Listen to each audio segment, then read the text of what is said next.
여러분 질문 하나 드리겠습니다. 이 증상이 어떤 증상일까요? 머리가 지끈거리고 아픕니다. 코가 맹맹합니다. 관절 욱신거립니다. 몸이 으슬으슬 떨리고 춥습니다. 콧물이 흘러내립니다. 무슨 증상입니까? 감기 증상입니다. 여러분, 여러분의 눈으로 감기 바이러스를 보실 수가 있습니까? 감기균을 볼 수가 있나요? 여러분, 감기의 균을 보지 못한다고 해서 감기는 이 땅에 존재하지 않는다라고 말씀할 분이 누가 있겠습니까? 우리의 눈으로 감기의 균이 보이지 않아도, 바이러스가 보이지 않아도 우리는 감기균이 존재한다는 걸 알고, 여러분, 그 감기균이 어디에나 있겠지만 그것이 내 안에 들어와 내 몸에 영향을 끼쳐 나타나는 증상을 통해 우리는 감기에 걸렸다라는 말을 하게 됩니다. 여러분, 그런데 성경은 오늘 우리가 단순히 감기에 걸려 있는 게 아니라 죽음이라는 병에 걸려 있다라고 진단을 합니다. 에베소서 2장 1절의 말씀, 그는 허물과 죄로 죽었던 너희를 살리셨도다. 따라하십시다. 죽었던 너희. 한 번 더요. 죽었던 우리. 한 번 더 합니다. 죽었던 나. 여러분, 사람은 정말 위대한 존재입니다. 그렇지만 사람은 원하는 바와 실제 삶 사이에 엄청난 모순과 부조리 안에서 살아갑니다. 모순이라는 건 앞, 뒤가 논리적으로 맞지 않다라는 것이고, 부조리라는 것은 원래의 원리대로 조화롭게 움직여지지 않는 것, 그게 바로 부조리입니다. 여러분, 레슬리 뉴비긴이라는 선교학자는 우리 사람의 형편이 네 가지 영역에서 이 모순과 부조리 속에 살아가고 있다라고 이야기를 합니다. 첫 번째는 사람은 자연과 부조리 가운데 있습니다. 여러분, 사람의 몸을 두고 보면 생물학자들이 말을 하죠. 사람의 몸의 구조와 동물들의 몸의 구조가 너무 흡사하다. 그래서 하나님 믿지 않는 사람들은 동물에서부터 사람이 진화해 왔다, 그렇게 이야기를 합니다. 얼마나 비슷하면 그렇게 말하겠습니까? 그러나 그런 비슷함에도 불구하고 아주 결정적인 차이가 하나 있습니다. 생각해 보십시오. 여러분, 동물들은 자연과 조화를 이루고 자연에 순응하며 살아갑니다. 최소한 동물들은 자연을 파괴하지 않습니다. 동물들이 행하는 일체의 활동들이 사실은 자연은 충분히 스스로 정화해낼 수가 있습니다. 그런데 인간은요, 인간도 자연에 순응하는 존재이기는 하지만 동물들과는 달리 욕심에 따라서 여러분 자연을 파괴합니다. 굴복시키려고 합니다. 자연이 가지고 있는 생체 시스템 자체를 완전히 파괴시키는 것은 바로 인간입니다. 그리고 그 결과로 인간은 자연의 재해로 다시 생명의 위협을 받고 있는 처지에 이르게 되었다는 겁니다. 여러분, 우리는 자연과 조화를 이루고 있지를 못합니다. 둘째, 사람들은요, 다른 사람들과 조화를 이루고 있지를 못합니다. 인류 역사를 한번 돌아보십시오. 전쟁의 역사입니다. 경쟁, 불신, 반목, 투쟁, 전쟁. 누군가는 인류 역사는 사랑의 이야기다라고 말을 합니다. 정말 멋진 왕자님과 공주님의 사랑 이야기도 있습니다. 그러나 여러분, 그 이야기의 이면을 보셨습니까? 공주 하나를 차지하기 위해 나라와 나라가 전쟁을 했던 이야기. 수많은 사람들은 왕의 사랑 하나 때문에 목숨을 내어 놓아야만 했던 게 인류의 역사입니다. 여러분, 인류는 우리 모두가 함께 잘 살기 위해서라도 서로 공생해야 된다, 상생해야 된다, 누구나 압니다. 그런데 우리의 현실은 그렇지를 못합니다. 함께 잘 살기 위해서는 서로 사랑해야 된다, 연합해야 된다, 압니다. 그런데 사랑이 안 됩니다. 연합이 안 됩니다. 여러분, 전 세계 모든 사람들이 평화를 최고의 가치로 삼고 살아갑니다. 북쪽에 있는 어떤 아저씨도, 미국에 있는 어떤 아저씨도 입만 열면 평화를 이야기합니다. 그런데 그들이 그 평화를 이야기하는 이면에 언제나 전쟁 이야기가 따라옵니다. 자기 뜻을 관철시키기 위해, 내가 원하는 내 이익을 손해보지 않기 위해 여러분, 우리는 결국 갈등 가운데 살아가고 있다는 겁니다. 세 번째로, 사람은요, 자기 자신과도 부조리 상태에 있습니다. 사람은 한 인격체입니다. 여러분, 참 신기하지 않습니까? 우리의 마음이 불안하면 손이 떨려요. 사람의 생각 따로 몸 따로여야 되는데 마음이 불안하면 손발이 떨리고, 여러분 몸이 정말 피곤할 때는 마음의 의욕도 떨어집니다.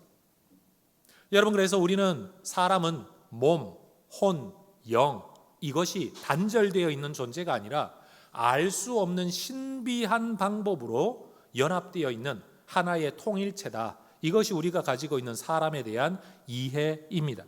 그런데 그런 하나의 인격임에도 불구하고 우리에게는 이성과 감정 사이에 모순이 있어요. 머리로 생각하는 것과 그 사람이 살아가는 게 달라요. 말하는 것, 세상은 이래야 된다라고 말하는 것하고 그 사람이 실제로 살아가는 모습은 참 많이 다릅니다. 여러분 우리가 인간이면 이렇게 살아야지라는 상식과 내 안에서 불쑥불쑥 일어나는 욕망 사이에 뭔가 맞지 않는 영역이 너무나도 많습니다. 그래서 인간 자체를 모순덩어리라고 말을 하죠.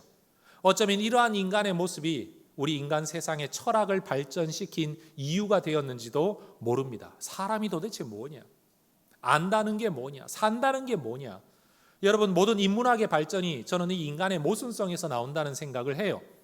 여러분 만약 사람이 생각하는 대로만 살아갈 수만 있다면 우리에게 윤리가 발전될 이유가 뭐가 있습니까? 그냥 살면 되는 거죠. 그런데 사람이 마땅한 대로 살지를 못하니까 여러분 윤리가 나옵니다. 윤리로 안 되니까 법으로 제재합니다. 법으로 제재가 안 되니까 사람의 목숨까지도 처벌할 여러 가지 일들과 여러분 조항들이 생겨나게 되는 것. 그런 면에서 여러분 어떤 사람이 정말로 나쁘게 살고 싶어 그렇게 살겠습니까? 그런데 자기도 모르게 그렇게 살아갑니다. 우리는 우리도 모르는 사이에 우리 자신과 모순 가운데 있다는 겁니다. 네 번째, 이 모든 모순들을 가지고 오는 근원이 되는 모순이 있죠. 하나님과 우리 사이의 부조리입니다. 우리는 하나님에 의해 만들어졌습니다. 하나님의 형상으로 만들어졌습니다. 하나님과 더불어 살도록 만들어졌습니다. 그런데 사람은 이 자리를 떠나고 싶었어요.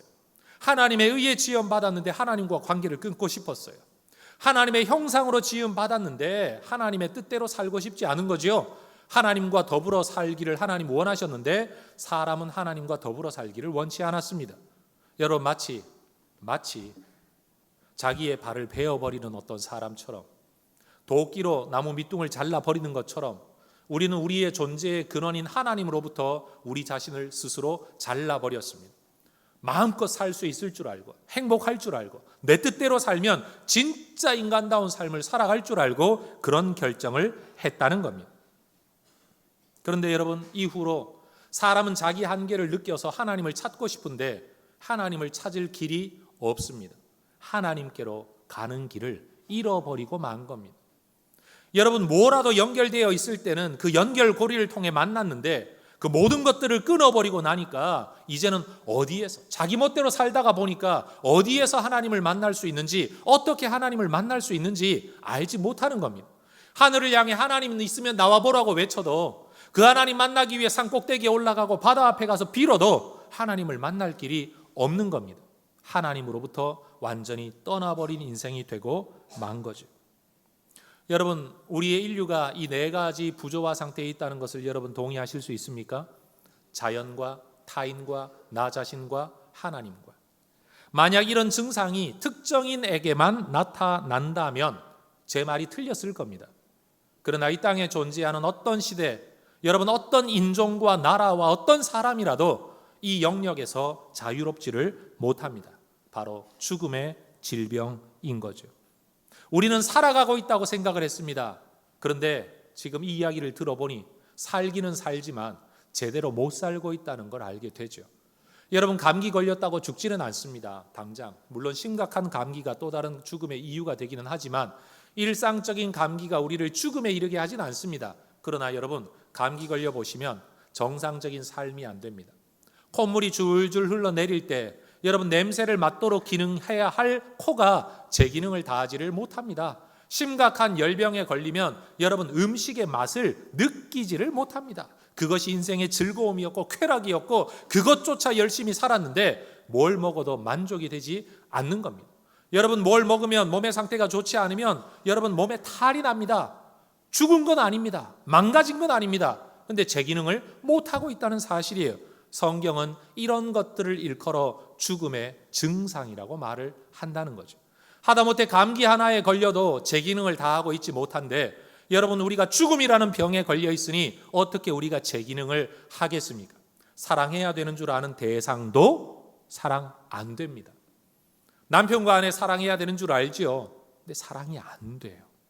부모 공경해야 되는 줄 압니다. 머리로는 알아요. 근데 마음이 그걸 허락하지를 않아요. 안 돼요. 평화롭지 못해요. 요즘 우리 목회자들, 여러분 이사 다니는 어떤 이야기 때문에 집 이야기를 종종 듣는데, 여러분 월세, 전세 이런 거 얻다가 보면 여러분 주인과 세입자 사이에 얼마나 갈등이 많습니까? 주인은 뭐라도 자기가 책임지지 않으려고 세입자에게 책임 떠넘기고, 세입자는 뭐라도 하나 주인이 해주기를 바라고 자꾸만 요구합니다. 여러분, 우리가 큰 사업을 하지 않아도 이미 우리가 살아가는 세상 속에서 여러분 내 것 챙기고 남에게 조금이라도 더 책임을 떠넘기려고 하는, 여러분 이런 사회 속에 우리가 살아가고 있다는 거죠. 따라하십시다. 죽었던 너희. 우리는 멀쩡히 살아가고 있어요. 오늘 이제 예배를 참여해 이 설교를 듣고 있다는 자체가 여러분이 살아있다는 증거 아니겠습니까? 그러나 살아있는 우리가 알고 보면 죽음의 증상 속에 살아가고 있다. 어느 것 하나 제대로 된 완전한 기능을 하고 있지 못하다는 겁니다. 그런데 여러분, 하나님은 원래 인간이 이렇게 살려고 사람을 만드신 게 아니었습니다.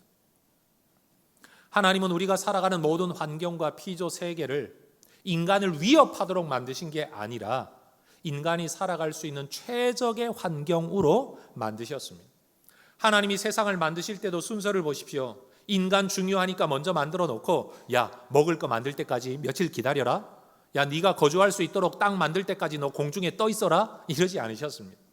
하나님은 며칠 동안이나 인간이 살아갈 수 있는 모든 환경을 다 만들어 놓으시고, 가장 마지막에 사람은 그냥 살아갈 수 있는 최적의 상태로서의 환경을 만드시고 사람을 거기 두시고 살아가게 하셨습니다. 자연과 사람이 갈등하지 않도록, 자연과 더불어 자연 안에서 자연을 누리며 살도록 하나님이 만드셨다는 겁니다. 인간이 굳이 자연을 파괴하지 않아도 살아갈 수 있는 거예요. 여러분, 요즘 유전자 변형 곡물이 왜 나옵니까? 저는 이것은 절대적으로, 그들은 말합니다. 식량업자들은 말합니다. 세계의 기아 문제를 해결하기 위해서다. 생산량을 높이기 위해서라고 이야기를 하는데, 여러분 이 문제를 언급한 책들을 좀 읽어보니까 지금 전 지구적으로 생산되는 곡물은요, 분배만 제대로 된다면 전 세계 모든 사람 어느 누구 하나 굶어 죽지 않을 수 있다고 합니다. 근데 왜 누군가는 버리고 있는데 누군가는 굶어 죽느냐? 분배가 안 되기 때문이다. 여러분, 그런데도 불구하고 종자 변형을 해가면서까지, 유전자 변형을 해가면서까지 곡물의 양을 늘리려고 하는 이유가 뭡니까? 돈 벌기 위해서입니다. 여러분, 하나님은 인간이 이 자연과 더불어 살기를 원했는데, 인간은 어떻게든지 자연의 질서를 깨뜨리면서라도 욕심을 채우려고 합니다. 한마디로 돈 벌려고 합니다. 자연과 순응하며 자연과 더불어 사는 게 아니라 자연을 깨뜨리면서라도 단기간의 이익을 보려고 하고 있다는 거죠. 하나님의 뜻이 아니었습니다. 여러분, 하나님께서 사람을 만드실 때도 마찬가지 아닙니까? 모든 피조물은 있으라 하면 있었습니다. 그런데 사람 만드실 때는 하나님께서 직접 손으로 조물, 그래서 우리 주님 조물주예요. 그리고 하나님께서 생기를 불어 넣으셨어요. 하나님께서 인간이 만들어질 때 뚝 던져놓고 살아라 하지 않으시고, 하나님의 에너지가 들어가고 손길이 들어가고 정성이 들어가고 관심이 들어가고 하나님의 창조성이 들어가는 존재로, 그리고 마지막 단계 하나님의 호흡이 인간 안에 들어와 모든 생명의 근원이 되도록, 어떤 피조물에게도 그런 일을 하지 않으셨습니다. 사람에게 그렇게 하셨습니다. 이 자체가 사람이 얼마나 중요한 존재인지, 어떻게 하나님과 관계를 맺는지를 보여주신 거죠. 그런데 그게 다입니까? 하나님은 남자 혼자 있는 것 보기 좋지 않으셔서 여자 만들 때도 조물조물 하지 않으셨습니다. 사람 몸에서 뼈를 꺼내요, 그것으로 여자를 만드십니다. 그러니 남자가 이 여자를 보고 말하죠. 내 뼈 중에 뼈다. 내 살 중에 살이다. 너와 나는 남이 아니다. 우리는 같은 근원을 가지고 있다. 그래서 하나님은 인간을 만드실 때부터 하나님과 사람이 연결되게 하셨고, 사람과 사람이 연결되게 하셨습니다. 그 이후로 인류의 출생이 어떻게 됩니까? 남자와 여자가 함께함으로 생명이 태어납니다. 태어난 어떤 생명도 이건 네 새끼, 이건 내 새끼 이렇게 말할 수가 없습니다. 남자와 여자가 함께하여 태어났기 때문에 우리의 자손인 겁니다. 어느 누구도 관계가 떨어질 수가 없어요. 남자와 여자가 없이는 생명 만들어지지 않고, 여러분 자녀들도 부모 없이 만들어지지 않고, 자녀, 부모 모두가 하나님 안에서 관계를 맺게 되었다는 겁니다. 그런 면에서 여러분, 오늘날 동성애 문제를 사람들은 인권 문제로 접근을 하지만 우리 성경은, 우리 개신교 신앙은 이것은 인권의 문제로 접근할 문제가 아니라 하나님의 창조 질서와 원리의 문제로 접근해야 된다고 가르치고 있는 거예요. 여러분, 하나님께서 이 땅에 생명을 주실 때 여러분 분명 하나님과 연결되고 사람과 연결되고 다음 세대와 연결되게 하셨습니다. 그런데 이 땅에 존재하는 어떤 인간도 따지고 보면 모두가 가족인 거죠. 옆에 분과 인사하실까요? 우리는 알고 보면 한 가족입니다. 여러분, 이 자리에 있는 어느 누구도 여러분 하나님과 연결되지 않은 사람 없습니다. 많은 분들이 우스갯소리로 이런 말을 하죠. 하나님께서 사람을 만드실 때 처음 만드셔가지고 어이쿠 너무 많이 구워서 흑인이 되고, 두 번째는 겁이 나가지고 좀 덜 구워가지고 백인이 되고, 세 번째는 가장 적절하게 구워서 황인이 되었다. 우리 한국 사람들이 종종 하는 우스갯소리입니다. 그런데 여러분, 하나님은 인간을 그렇게 만들지 않았습니다. 생각해 보십시오. 어느 날 하나님이 한 사람을 만드시고 또 다른 사람을 완전히 별개로 만들었다면 이 사람과 이 사람은 하나님하고는 연결되지만 자기들끼리는 연결되지 않습니다. 이해가 되시죠? 하나님은 태초부터 이런 식으로 사람을 만들지 않으셨습니다. 하나님이 만들 능력이 없어서가 아닙니다. 하나님의 뜻, 하나님의 의도는 처음부터 깨어진 관계와 단절성이 아니라 연결성 속에서 세상을 만드셨다는 사실입니다. 이게 하나님의 뜻이에요. 그러니 하나님과 단절되고 사람과 단절되는 모습을 하나님 원치 않으셨죠. 더군다나 이런 인간을 하나님의 형상대로 지으시고 세상 모든 피조물에게 이름을 붙여주라고, 그리고 정복하고 다스리라고 우리 하나님께서 말씀하셨습니다. 인간의 존재 가치가 얼마나 대단합니까? 나 같은 게 살면 뭐하나? 나 같은 게 살 의미가 뭐가 있나? 이런 생각할 수도 없도록 하나님과 관계하며 사람과 관계하며 하나님 맡기신 일에 의미 있게 기여하도록 우리 인간을 만들어 주셨다는 겁니다. 그러니 여러분, 하나님이 의도하셨던 인간 그리고 피조 세계하고 오늘 우리가 살아가고 있는 이 피조 세계하고 얼마나 큰 괴리가 있습니까? 하나님 원하셨던 삶이 생명이라면 오늘 우리가 살아가고 있는 이 세상은 죽음이죠. 하나님이 원하셨던 관계는 내 뼈 중에 뼈요 살 중에 살이라 노래하며 사는 삶이라면 요즘은 어떻게 살아갑니까? 죽음의 증상 속에 에이 웬수야, 너 때문에 내가 못 살겠다.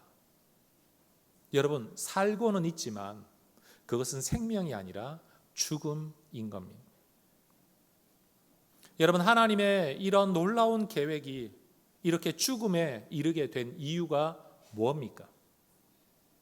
하나님의 계획을 망쳐버리는 인간의 행동 때문이지요. 사람들은 하나님의 계획 안에서 살기를 거부했습니다. 하나님의 너무나도 분명한 뜻과 명령이 있었는데 인간도 너무나도 고의적이고 명확하게 이 말씀을 거부했습니다. 따라해 볼까요? 먹지 말라, 죽으리라. 다시요, 먹지 말라, 반드시 죽으리라. 그런데 여러분, 마귀는 사람을 꼬입니다. 네가 먹으면 하나님처럼 될 거야. 누구 의지하지 않고 살아도 돼. 누구 뜻대로 살지 않아도 돼. 누구 책임지며 살지 않아도 돼. 네 멋대로 살 수 있어. 여러분, 인간이 이러한 행동, 바로 그렇게 하나님 금하신 과일을 먹는 행동을 통해 표출된 하나님으로부터 자기를 끊어버리는 행위를 통해 인간은요, 자유롭게 독립할 줄 알았어요. 그런데 문제는 뭐냐? 생명의 근원인 하나님으로부터 자기를 끊고 나니까 하나님의 지혜에서 끊어져서 지혜의 한계, 능력으로부터 끊어져 능력의 한계, 사랑으로부터 끊어져 사랑의 한계 속에 살게 된 겁니다. 여러분, 상수원에서부터 우리 집에까지 이어져 있는 그 수도, 밸브만 열면 물이 콸콸콸콸 쏟아집니다. 그런데 상수원으로부터의 관을 끊어버리면 어떻게 되죠? 아무리 밸브를 열어도 물이 나오지를 않습니다. 마치 상수원에서 끊어지고 자기의 그릇 안에 물 한 모금 담아 놓은 것처럼, 여러분, 이 물은 마시면 마실수록 줄어듭니다. 마시면 마실수록 비어지는 게 눈에 보입니다. 그래서 두려워지죠. 채울 길이 없죠. 인간은 이 제한된 생명력 때문에 살고는 있는데 살면 살수록 죽음이 가까워집니다. 살면 살수록 사실은 죽어가는 겁니다. 그래서 산다라고 말하는 게 아니라 사실은 죽는다라고 말해야 될 처지가 되고 만 겁니다. 지혜가 제한되어 있기 때문에 늘 불안합니다. 내일 일을 알 수 없습니다. 이 일이 어떻게 돌아갈는지 알 수가 없습니다. 근심하고 염려합니다. 여러분, 그게 하나님으로부터 끊어버린 사람들의 특징이죠. 힘이 제한되어 있기 때문에 늘 좌절과 실패와 결핍을 경험합니다. 사랑이 제한되어 있기 때문에 갈등과 분열을 경험합니다. 그런데 여러분, 이게 여러분 예수 안 믿는 사람들, 하나님 밖에 있는 누구나 겪는 일인데, 저는 교회 안에 들어와 예수를 믿는다고 말하는 우리에게도 이 죽음의 증상들이 가득한 것을 보게 됩니다. 예를 들면 이런 거죠. 기도하는데 길이 보이지 않아요. 그러면 우리는 울고 불고 죽겠다고 난리칩니다. 그리고 하나님께 기도합니다. 길을 보여달라고, 내 손에 답을 쥐어달라고.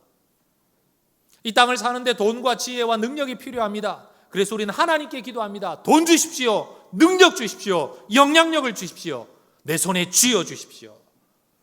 그런데 하나님을 믿기는 하는데, 여러분, 기도는 하는데 이 삶의 방식이 세상 방식이라는 거 혹시 생각해 보신 적이 있습니까?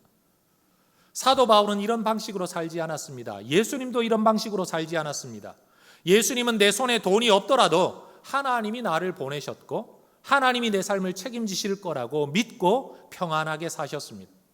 동일하게 돈이 없었지만 돈 달라고 울부짖지 않고 하늘의 새를 봐라, 들의 백합화를 봐라 라고 말씀을 하셨습니다.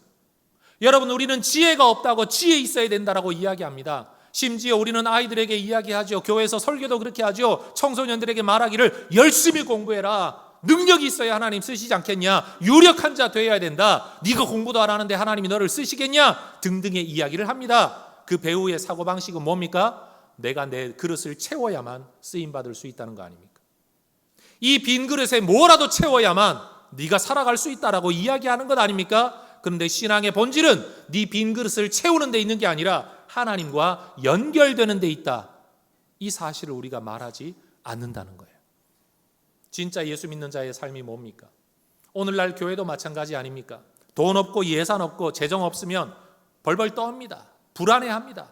잠을 설칩니다. 근심합니다. 걱정합니다. 스트레스 받습니다. 그런데 그 자체가 죽음의 증상 아니냐는 거예요. 그게 결핍에서 오는 죽음의 증상.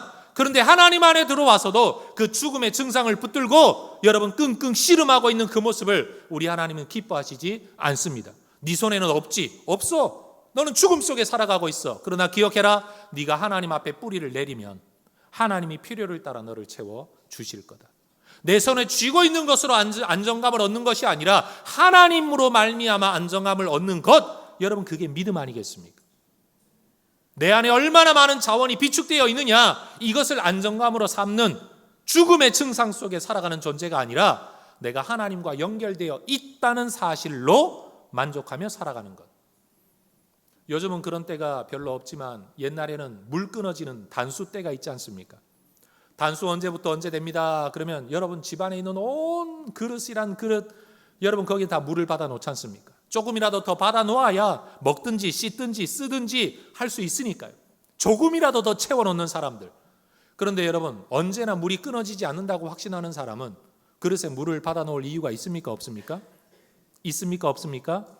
그런데 오늘날 우리 그리스도인들과 저와 여러분들도 우리 하나님의 은혜의 자원은 끊어지지 않는다고 말은 하고 머리로는 믿으면서도 언제나 한쪽 귀퉁이에 물을 받아 놓습니다. 적금 통장에 돈 받아 놔야 되고, 여러분 부동산에 뭐 하나라도 심어 놔야 되고, 여러분, 인맥과 관계와 네트워크를 통해 뭐라도 줄을 달고 있어야 내 삶이 안녕하다, 빈 그릇 채우는 일을 오늘도 하고 있다는 겁니다. 심지어 교회에서조차도 재정이 없으면, 여러분, 재정 없으면 기도하면 됩니다. 근데 기도하는 것을 넘어서 가지고 죽겠다고 아우성을 치고 스트레스를 받고 잠을 못 자고 여러분 얼굴에 평안이 사라진다면 저는 이건 올바른 모습은 아니라는 생각을 하게 됩니다. 제 말이 맞습니까? 틀렸습니까? 그런데 여러분은 어떠십니까? 예수를 믿고는 있지만 우리가 정말 예수를 제대로 믿고 있는 거냐? 하나님을 믿고 있는데 하나님이 내 그릇, 빈 그릇 채워줄 분으로 믿고 있는 거냐? 아니면 그릇 없어도 내 삶을 채우실 분으로 믿고 있는 거냐? 내 손에 쥔 것으로 안심하는 자냐? 아니면 내 손에 쥐지 않았어도 하나님이 나를 책임지실 거라고 믿고 안심하는 자냐? 도대체 우리의 믿음의 근거는 어디에 있느냐? 여러분, 우리를 죽음에 이르게 하는 이유가 뭡니까? 죄입니다. 죄. 그 죄는 본질이 하나님과 단절됨 아닙니까? 사실 교회를 다니면서도 하나님과 단절된 사람들이 너무 많습니다. 그의 직분이 무엇이든지 간에 신앙이 있다고 하면서도 하나님과 단절된 삶의 양식을 추구하는 사람들이 있다는 겁니다. 삶의 양식이요. 정말 믿음의 사람답게 살지 못하고 하나님 의지하여 하나님으로 자원의 근거 삼고 살지 못하고 지금 당장은 내 손에 없더라도 하나님 필요하시면 밸브만 열면 언제든지 채워주실 거라고 믿지 못하고 잔액이 얼마냐, 잔고가 얼마냐, 내 주식이 얼마나 올랐냐, 내 손에 뭐가 있냐, 나를 도와줄 사람이 누가 있냐, 이것으로 안심의 이유를 삼고 살아가고 있는 우리는 예수 믿는다고 하면서도 사실은 하나님의 은혜 바깥에서 살아가고 있는 삶의 스타일을 가지고 있는 사람들이라는 거죠. 이렇게 하나님에게서 끊어진 존재를 저는 늘 뿌리 뽑힌 나무에 비유합니다. 뿌리 뽑혔다고 당장 말라 죽진 않습니다. 그 안에 아직 남아있는 수분과 영양분으로 얼마 동안은 살아갈 수 있습니다. 그러나 살아가면 살아갈수록 죽어가는 겁니다. 여러분, 더군다나 뿌리 뽑힌 나무가요, 만약 꽃 피우고 열매를 맺는다면 이 나무는 더 빨리 죽습니다. 왜냐하면 내 안에 남아있는 수분과 영양분이 제한되어 있는데 꽃 피우느라고 열매 맺느라고 더 많은 영양분을 써버리면 그만큼 빨리 죽는 겁니다. 이 땅의 인생이 그렇지 않습니까? 하나님으로부터 뿌리 뽑힌 인생들이 여러분 정말로 높은 자리에 가면 갈수록 영광과 명예를 얻으면 얻을수록 사람들은 더 불안해집니다. 이렇게 다 써버리다가 나 하루아침에 급전직하, 곤두박질 치는 것 아닌가? 그래서 여러분, 명예와 인기를 많이 얻는 사람들일수록 생명력이 꼭 피워져야 되는데 그런 사람들일수록 공황장애, 불안, 염려, 불면증, 근심, 그리고 알 수 없는 미래, 내 인기가 언제 사라질지 모른다는 두려움 속에 오히려 살아갑니다. 여러분, 세상에 영향력과 권력을 얻은 사람들을 한번 보십시오. 그들이 정말로 세상을 섬기기 위해서가 아니라 그 권력을 지키기 위해서 어떻게든 그거 잃지 않으려고. 왜요? 권력 다른 정권에 빼앗겨버리면 줄줄이 감옥으로 다 가야 되니까요. 인생 다 망조가 드니까요. 여러분, 높이 올라가면 올라갈수록, 다시 말해 꽃 피우고 열매를 맺을수록 사람들은 훨씬 더 생명력의 결핍 속에 살아가게 된다는 겁니다. 여러분, 우리가 살아가는 세상이 그렇지 않습니까? 채워진 것 없이, 공급받는 것 없이 유명해지니까, 하나님 채워지는 것이 없이, 하나님으로부터 채워지는 것이 없이 여러분 많은 것을 누리면 누릴수록 훨씬 더 불안해한다는 거 아십니까? 우리는 그들이 행복해 보이죠. 그들은 보이지 않는 곳에서 잠을 못 잡니다. 보이지 않는 곳에서 불안해합니다. 여러분, 그것은 살아가는 게 아닌 겁니다. 하나님이 원하셨던 인생이 아닙니다. 사실 나무가 땅에서 뽑히는 그 순간 이미 그 나무는 죽은 것과 똑같은 겁니다. 꽃이 떨어지고 잎과 가지 말라치고 시들어가는 현상은 죽어가는 증상일 뿐입니다. 성도 여러분, 여러분과 여러분 주변의 사람들에게 한번 진지하게 질문해 보십시오. 시간이 흘러가면 흘러갈수록 삶에 대한 생명력이 꽃피고 생기가 돌고 있습니까? 아니면 시들시들 해가고 있습니까? 여러분, 이렇게 뿌리 뽑힌 나무와 같은 인생, 제한된 그릇 안에 담겨 있는 그 자원으로 살아가야 할, 내 머릿속에 들어있는 뇌의 용량으로만 살아야 되고 내 몸 안에 있는 체력으로만 살아야 하는 이 인생들이 조금이라도 더 오래 좀 더 잘 사는 방법 뭡니까? 남의 것 빼앗는 것밖에 없습니다. 공급받는 곳이 없으니까요. 남의 것을 빼앗아서라도 나를 채워야만 되는 겁니다. 하나님으로부터 연결되어져 있지 않은 인생은 자기가 자기 인생을 책임질 수밖에 없고, 내가 내 인생을 책임지려고 하다 보니 늘 한계를 느끼죠. 능력의 한계, 지혜의 한계, 힘의 한계, 배경의 한계를 느끼죠. 그 한계 속에서 왜 두려워합니까? 한계 안에서라도 행복할 수 없는 이유가 뭡니까? 죽어간다는 두려움 때문입니다. 내 삶의 안녕이 보장되지 못한다는 두려움 때문입니다. 그래서 여러분, 인류 역사는, 어느 한 나라의 번영은 결국 또 다른 나라의 착취에서부터 비롯되었습니다. 예수님께서 이 땅의 왕으로 오시지 않아야 할 이유가 뭡니까? 유대의 왕으로 오셔서 유대 나라를 번성하게 하면 할수록 사실 알고 보면 남의 땅 빼앗고 남의 자원 빼앗고 다른 사람 굴복시켜 우리가 살기 편하게 만드는 세상. 사실 우리가 어떤 나라이든지 그 나라의 최고의 융성한 기간에는 결국 주변에 있는 누군가는 피폐해졌다는 것. 마치 풍선, 바람 여기를 쥐었자면 저쪽이 불룩 튀어나오고, 여러분 저쪽을 쥐었자면 이쪽이 불룩 튀어나오는 것처럼 결국 제한된 자원 안에서 이쪽 저쪽으로의 이동일 뿐이었던, 그게 바로 인류의 역사라는 겁니다. 하나님으로부터 끊어지면 그런 인생만이 남는 거죠. 만약 인류가 우리가 가지고 있는 자원으로 인류 공동의 생명과 행복을 여러분 만들어낼 수 있다면 우리에게 구원은 필요하지 않을 겁니다. 왜요? 우리가 그냥 살아가면 되니까, 만들어내면 되니까요. 그러나 지금 우리가 인류가 존재한 이후로 지금까지 우리 인류의 현실을 보면 여러분, 여전히 어떤 시대이든지 아무리 문명이 발달하더라도 죽음과 그 증상으로부터 우리는 자유롭지를 못합니다. 사실 인류가 스스로 자기를 구원할 수 있는 힘이 있다면 인류에게는 애초부터 구원할 필요성 자체가 만들어지지 않았어야죠. 제한된 자원 때문에 이 모든 악과 고난, 문제들이 일어나고 있는데 그 제한된 자원을 가진 사람이 이 문제를 해결하겠다? 여러분, 이거 논리적으로 안 맞는 것 아닙니까? 그만한 능력이 있다면 사실 이런 원인 자체를 제공하지 않았어야죠. 이런 문제가 만들어지지 않았어야죠. 그런데 능력이 안 되기 때문에 문제가 만들어졌는데, 능력 안 되는 그들이 이 문제를 해결하겠다고요? 여러분, 이것처럼 어처구니 없는 일이 또 어디에 있습니까? 그래서 인류의 구원은 인간 안에서, 우리 안에서 나올 수가 없는 겁니다. 자, 따라하십시다. 우리 밖에서, 우리를 위해서, 우리 안으로. 여러분, 구원은 그렇게 와야 됩니다. 이 땅에 존재하는 어떤 인간도 구세주가 될 수가 없습니다. 그들도 여전히 죽음의 증상 안에 살다가 죽음으로 떠나버린 존재이기 때문에 그들은 우리의 구세주가 될 수가 없습니다. 죽음의 증상 안에 살았던 좀 더 훌륭한 사람일 수는 있습니다. 그러나 그들도 그들의 죽음의 문제를 해결하지 못했습니다. 오직 예수님만이 이 문제를 해결합니다. 왜요? 그분은 인간 안에 결핍된 현상, 죽음 안에 죽음의 증상으로 오신 분이 아니라 하나님의 생명, 그분이 인간 안에 들어오셨기 때문입니다. 여러분, 그렇기 때문에 우리의 구원은 은혜일 수밖에 없습니다. 우리 힘으로, 우리 능력으로, 우리 계획대로 된 게 아니니까요. 오직 바깥에서 우리에게 주어진, 오직 하나의 은혜와 사랑 때문에 주어진 것입니다. 복음은 바로 이렇게 제한된 자원 속에서 죽어가는 인간들에게, 살아가고는 있지만 사실은 죽음 속에 살아가고 있는 우리에게, 우리 밖에서, 우리를 위해서, 우리 안으로 생명의 구세주를 보내어 주셨다.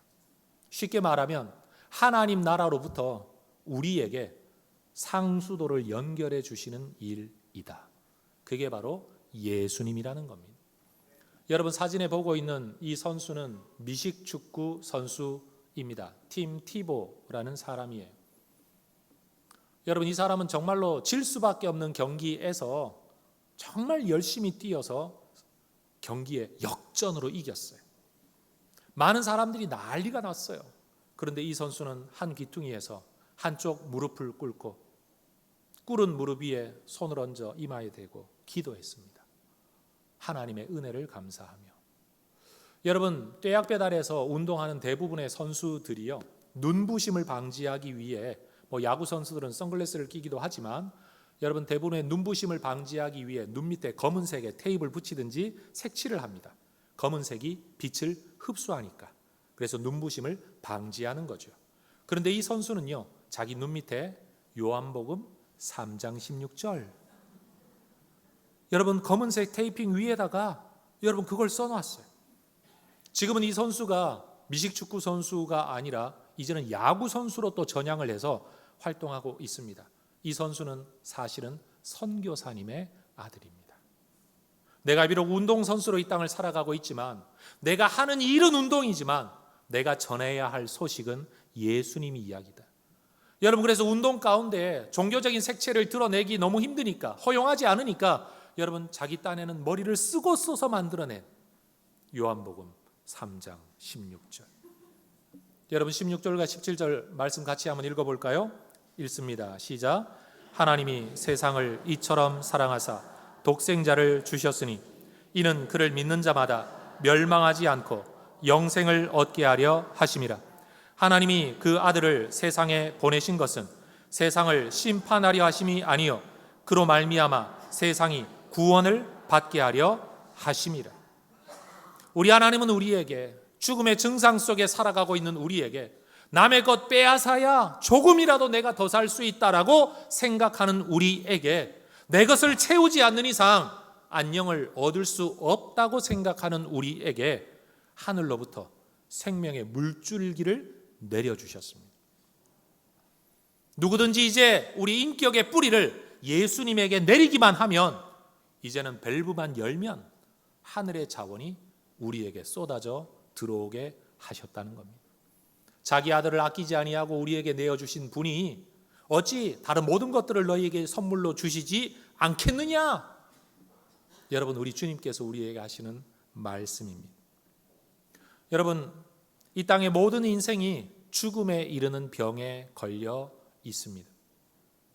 그리고 사는 길을 살아가고 있는 게 아니라 죽음의 길에서 죽어가고 있습니다.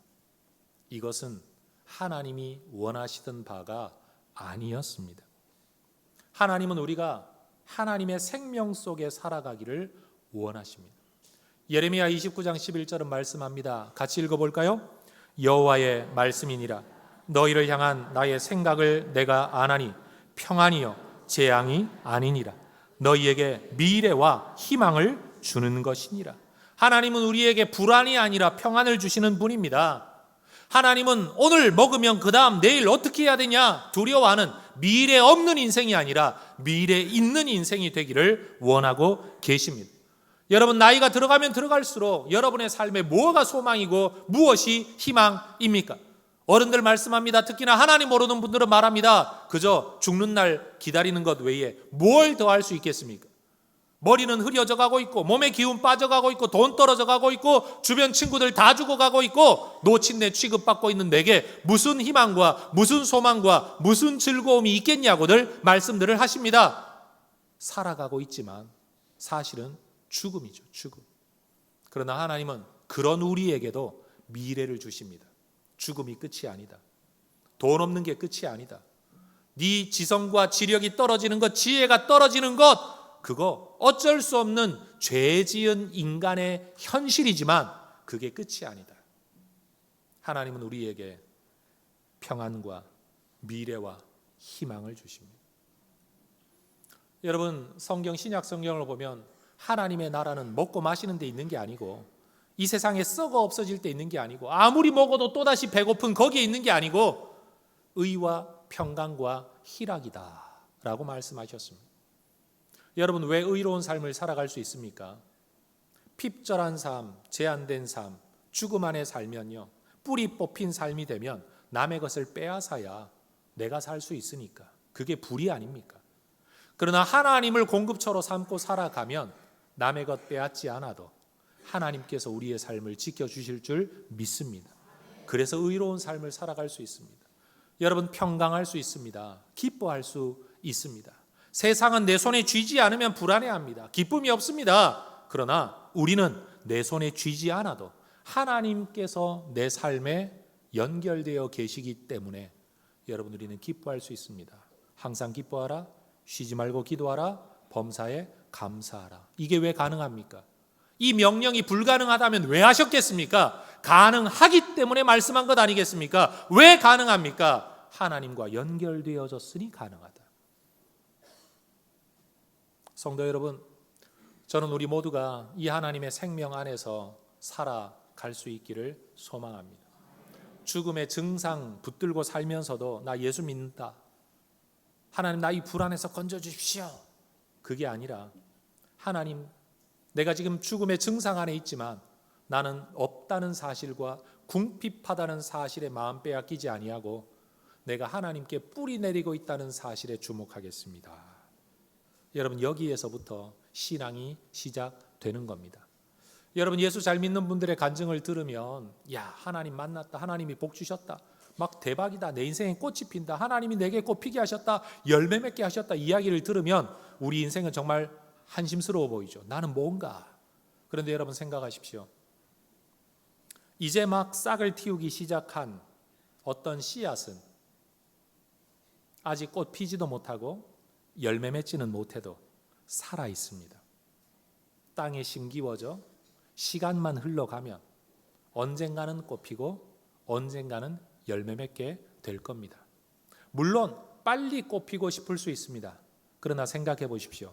씨앗에서 바로 꽃이 피면 여러분, 살아갈 수나 있을까요? 부는 바람을 견딜 수나 있을까요? 우리 자녀들 어릴 때 보면 애들이 철없어서 늘 빨리 어른 되고 싶다 그러죠. 지금 어른들은 전부 다 애들 되고 싶다 그럴 텐데, 여러분, 애들이 어른 되고 싶어하는 이유가 뭡니까? 애들은요, 돈 저금 안 해도 카드라는 거 무조건 긁으면 돈 되는 줄 압니다. 나도 카드 긁으려고, 나도 운전하려고, 나도 하고 싶은 대로 하려고. 우리 둘째 아이, 아들이 어렸을 때 엄마와 늘 티격태격하면서 어느 날 이 아들내미가 여러분, 엄마에게 하소연을 한 겁니다. 그 표현이 이랬습니다. 제가 생각해도 너무 멋진 말을 하더라고요. 왜 내 마음은 없고 엄마 마음만 있는데, 자기가 하고 싶은 건, 내가 생각하는 건, 내가 계획하는 건 다 거절당하고 제재당하고 오로지 엄마 원하는 대로, 엄마 마음대로만 하니까 이 아이가 하는 말입니다. 왜 내 마음은 없고 엄마 마음만 있냐고 이야기를 하는 겁니다. 여러분, 그 아이는 늘 어른 되기를 원했죠. 근데 지금은 다시 어릴 때로 돌아가기를 원하고 있더라고요. 벌써부터. 이유는 한 가지입니다. 어릴 때는 필요한 것 있으면 엄마 아빠가 다 해줬다는 거예요. 근데 이제 성인이 되고 나니까 지 인생길 지가 책임질 생각을 하니까 벌써 깝깝해오는 겁니다. 여러분, 이게 우리 인류의 형편 아닙니까? 우리가 하나님께 의지하여 하나님의 자녀로 하나님과 연결되어 살아가면 하나님이 때를 따라 내 양에는 차지 않을 수는 있지만 하나님이 때를 따라 채워 주십니다. 여러분, 화분 잘 키우기 위해서 온갖 영양가 막 쏟아 부었다가 여러분 썩어 죽게 만든 화분 없으십니까? 적절한 영양분이 필요하죠. 무조건 쏟아붓는다고 최고가 아닙니다. 하나님은 우리에게 가장 필요한 자원을 공급해 주실 겁니다.